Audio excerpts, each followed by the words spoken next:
কত নাম্বার কোন কনস্টিটিউট বলছে এটা? এটা পানিয়াছড়া 1 নম্বর। 1 নম্বর। তো আপনারা কত পরিবার আছেন আজকে? এখানে আমরা 40 পরিবার। কতজন ভোটার আছেন? ভোটার প্রায় 260। 260 জনের মতন আছেন। আগে কংগ্রেসও করছেন, সিপিএমও করছেন। হ্যাঁ, ঠিক আছে। সিপিএম করছে। এখন মহারাজের নীতি কোন নীতি আদর্শের উপর ভিত্তি করে আজকে এই মহারাজার দলে জয়েন করছেন? ওনার আদর্শটা আমাদের কাছে খুব ভালো লাগছে, কারণ ওনারা হচ্ছে ত্রিপুরার গৌরব। তাই আমরা এতদিন বহুত চিন্তা ভাবনা করে দেখলাম যে মহারাজের দলটাই আমাদের প্রয়োজন। তাই আমরা ওই দল ত্যাগ করে আজকে আমরা ক্ষমতায় দলে যোগদান করলাম। পূর্বতন সরকার থেকে কি লাঞ্ছিত বঞ্চিত হয়েছেন? হ্যাঁ, আগের সরকার থেকে কি লাঞ্ছিত বঞ্চিত হয়েছে? হ্যাঁ, আগের সরকার যেমন আমরা কিছু কিছু কাজের মধ্যে গিয়েছিলাম, যেমন রেখার কাজ, ওইসব কাজ, ওইগুলি আমাদের ভাগ্যে নেই, কারণ প্রধান উপপ্রধান তাদের হাতে। যারা যারা আমাদের কার্ড নাই, বর্তমান আমার একটা কার্ড নেই, লেবার কার্ড। আমি ওই কার্ডের জন্য আমার ছেলেকে আরেকটা কার্ডের মাধ্যমে কাজ করে দিয়েছিলাম।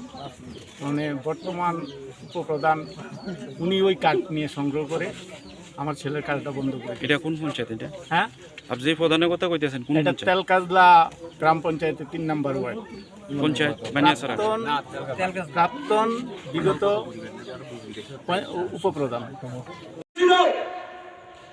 ত্রিপুরা রাজ্যের 37 লক্ষ জনগণকে নিয়ে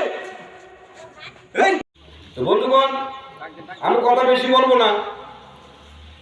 এই ত্রিপুরা মাতা আমরা অবশ্যই কাজ করব নির্দ্বিধায় নির্ভয়ে।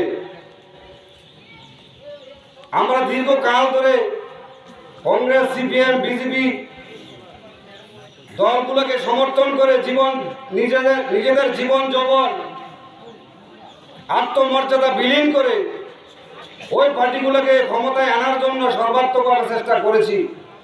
কিন্তু যে উদ্দেশ্যে আমরা চেষ্টা করেছি, সরকার গঠন করেছি নিজেরা অধিকার নিয়ে স্বাধীনভাবে বেঁচে থাকার জন্য, সে অধিকার থেকে ওই সমস্ত দলগুলো আমাদেরকে চিরতর বঞ্চিত করেছেন। এই রাজ্যের সংখ্যালঘু অংশের মানুষ, এসটি, এসসি, ওবিসি মাইনরিটির অংশের মানুষ কখনো কলমের দ্বারা আক্রান্ত, কখনো কলমের দ্বারা বঞ্চিত নির্যাতিত শিকার হয়েছেন, আর কখনো লাঠির দ্বারা। এই জন্য আমাদের কাছে একটা সুবর্ণ সুযোগ এসেছে।